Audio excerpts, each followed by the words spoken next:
আমি ২১ সালে যখন কালিহাতীর সম্পূর্ণ দায়িত্ব পেলাম সংগঠনের, আমি মনোযোগ দিয়ে এই সংগঠনটা করার চেষ্টা করছি। কালিহাতীতে আমি সংগঠন করতে যে নেতা কর্মীদেরকে নিয়ে সংগঠন করতে হয়, সেই নেতা কর্মীদেরকে আমি দায়িত্ব সহকারে সবাইকে দেখভাল করার চেষ্টা করেছি। যারাই বিপদে পড়েছে পাশে থাকার চেষ্টা করেছি।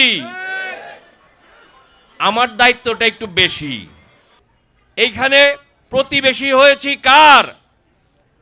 শাহজাহান চাচার, শাহজাহান সিরাজ সাহেবের পরিবারের প্রতিবেশী হলাম নাকি? আমি শুক্লা সিরাজকে ফোন করেছিলাম, আমি দাওয়াত করেছিলাম।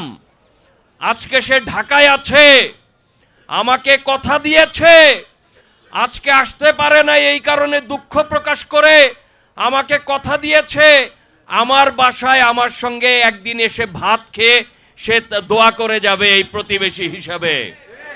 দুঃশাসনের, জুলুমের সময়, দুঃশাসনের সময়, স্বৈর শাসকের সময় সংগঠনটা করতে হবে, করলাম। নেতাকর্মীরা মামলা মোকদ্দমা খাইলে জেলখানার থেকে বের করতে হবে, করলাম। ইলেকশন, নমিনেশন দিব, যেটা খুশি মেনে নিতে হবে, নিলাম। এবার ইলেকশনটাও করে দিতে হবে, করি করি না, করতে থাকি। একটা না একটা কিছু তো দাঁড়াবেই। কতদিন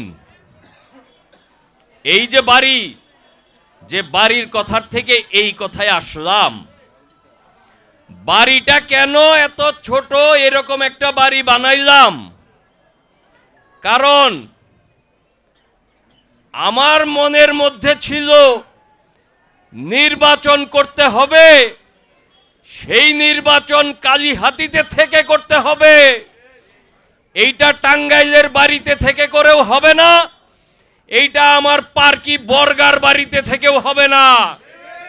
এই নির্বাচন করতে হলে কালিহাতীতে থেকে করতে হবে, কালিহাতী পৌরসভায় থেকে করতে হবে। এই জন্য সবাইকে ডেকে বললাম 1 মাসের মধ্যে বাড়ি বানাইতে হবে, যত তাড়াতাড়ি সম্ভব বাড়ি বানাইতে হবে। এই জন্য আমাকে যেভাবে তাড়াতাড়ি বাড়ি করা যায় সেটার যা পরামর্শ আমাকে দিছে, সেই পরামর্শ অনুযায়ী আমি তাড়াহুড়া করে এই বাড়িটা করছি।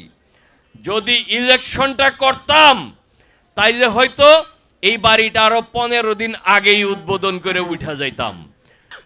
কালিহাতীর বাসায় বসে বসে আপনার সাথে কথা বলতে চাই, আমিও ওইটাই চাই। কালিহাতী বসেই কালিহাতীর মানুষের সাথে কথা বলতে চাই। ইনশাল্লাহ ভোট দিতে পারবো বাসায় থেকে। ইলেকশন, নমিনেশন দিব, যেটা খুশি মেনে নিতে হবে, নিলাম। এবার ইলেকশনটাও করে দিতে হবে, করি করি না, করতে থাকি। একটা না একটা কিছু তো দাঁড়াবেই। বাড়িটি করে বাড়িতে যেদিন উদ্বোধনের দিন আল্লাহ দোয়ার আয়োজন করেছেন গো আল্লাহ। আল্লাহ তোমার কোরআনে কারিম থেকে আয়াতে কারিমা তেলাওয়াতের আয়োজন করা হয়েছে, দরুদ শরীফ পড়া হয়েছে, মিলাদ পড়া হয়েছে। শুধু তাই নয়, আজকের এই উদ্বোধনী দিনে এই বাড়িতে বিশাল বড় জামাতে আসরের নামাজ আদায় করা হয়েছে রে মাওলা। ইয়াসিফুন ওয়া সালামুন আলাল মুরসালিন ওয়ালহামদুলিল্লাহি রাব্বিল আলামিন।